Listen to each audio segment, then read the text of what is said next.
वरिष्ठ नागरिक दिवस पर शिक्षाविद एनसी त्यागी सम्मानित।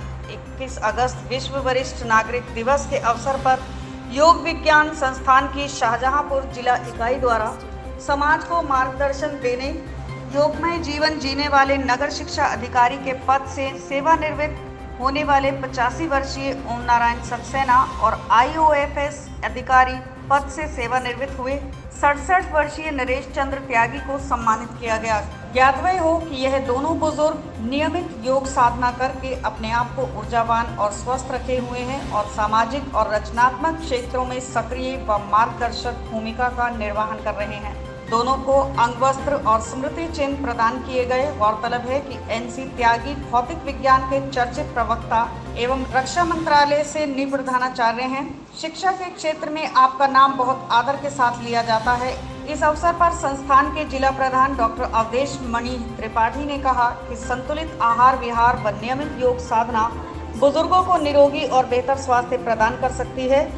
जिसने श्वासों को साध लिया उसने जीवन को साध लिया। तो ये भी एक प्रेरणा वाली चीज़ है लोगों के लिए कि कोई पति पत्नी साथ जा रहे हैं, योग कर रहे हैं, टहल रहे हैं और अपने आप को स्वस्थ कर रहे हैं। आज विश्व वरिष्ठ नागरिक दिवस है। इस उपलक्ष्य में त्यागी जी को सम्मान मिलना बहुत ही सौभाग्य की बात है और इस उम्र तक स्वस्थ रहना और अपने को एक्टिव रखना यही इनके लिए ये पुरस्कार मिलने का कारण बना है। योग विज्ञान संस्थान की ओर से डॉक्टर अवधेश मणि त्रिपाठी जो जिला अध्यक्ष हैं उनकी अध्यक्षता में ये आयोजन हुआ, जिसमें कर्मठ, स्वस्थ और समाज के प्रति, राष्ट्र के प्रति जिनका अच्छा कार्य चल रहा है और स्वस्थ भी हैं, योग और आसन के द्वारा योग विज्ञान संस्थान के सदस्य भी हैं, उनको ये सम्मान दिया गया है। तो बहुत ही सादा जीवन जीने में विश्वास करते हैं और बातें बहुत सरलता से अपनी समझा देते हैं और किसी काम को करने में उन्हें ये नहीं लगता कि मैं ये काम ना करूं या ये काम छोटा है या बड़ा है। वो हर तरीके का काम भी कर लेते हैं।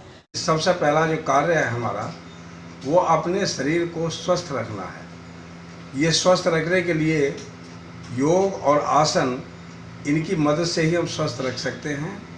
केवल दवाइयों के बल पर स्वस्थ रखें ये संभव बहुत ही कम है और योग और आसन के द्वारा स्वस्थ रखेंगे इसकी संभावना ज़्यादा है। दूसरे, कोरोना का जो आज ये चल रहा है जिसमें ये बताया भी गया है कि सांस लेने के लिए अगर 30 सेकंड से ज़्यादा रुक जाता है तो कोरोना का प्रभाव बहुत ही कम रहेगा और अगर प्रभाव होगा भी तो प्रभाव समाप्त भी हो सकता है।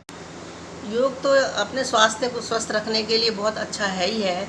करें योग रहे निरोगी, ये एक नारा भी बना हुआ है और इसी पर हम सबको अमल भी करना चाहिए और इसी से चेहरे पे चमक रहती है और स्वस्थ तो आदमी रहता ही है और दवाइयों से भी दूर रहता है। और मुझे तो इसमें बहुत फ़ायदा मिलता है। अपना साइटिका का पेन मैंने इसी योग के द्वारा किया है, सूर्य नमस्कार करके और कुछ आसन करके। ये हमें योग विज्ञान संस्थान की ओर से निर्देश मिला, डॉक्टर अवधेश मणि त्रिपाठी जी की ओर से भी और उनके और जो सहयोगी हैं उनकी ओर से भी कि अपना ओम को बहुत खींचते हुए लगभग 30 सेकंड तक ले जाने का प्रयत्न कीजिए। साथ ही ऐसे योग के कार्यक्रम भी कीजिएगा जिनसे आपकी पाचन शक्ति, जिनसे शरीर के तमाम चीज़ें स्वस्थ रहें। को कलकत्ता में भी बहुत पुरस्कार मिले, जबलपुर में भी बहुत पुरस्कार मिले। काम वो करते रहते हैं तो आज भी उन्हें आज पुरस्कार मिला। ये तो युवाओं के लिए एक प्रेरणा स्रोत का चीज़ है कि मतलब एक कोई व्यक्ति गांव से उठा और उसने मतलब कलकत्ता में, जबलपुर में और कई जगहों पर इतने पुरस्कार पाए और आज भी इस उम्र में पुरस्कार पा रहे हैं। तो ये तो बड़ा प्रेरणा का काम है युवाओं के लिए। छात्रों को स्वस्थ रखने के लिए सोशल डिस्टेंस, मास्क ये तो आवश्यक है ही है। साथ ही एक अति आवश्यक ये भी है कि जो रेडियो वेव्स हैं उनका प्रभाव अधिक समय तक नहीं पड़ना चाहिए। अधिक समय तक रेडियो वेव्स का प्रभाव पड़ना ये भी शरीर के लिए नुकसानदायक है। ये फ़ायदे की चीज़ नहीं होगी बल्कि नुकसान की चीज़ होगी।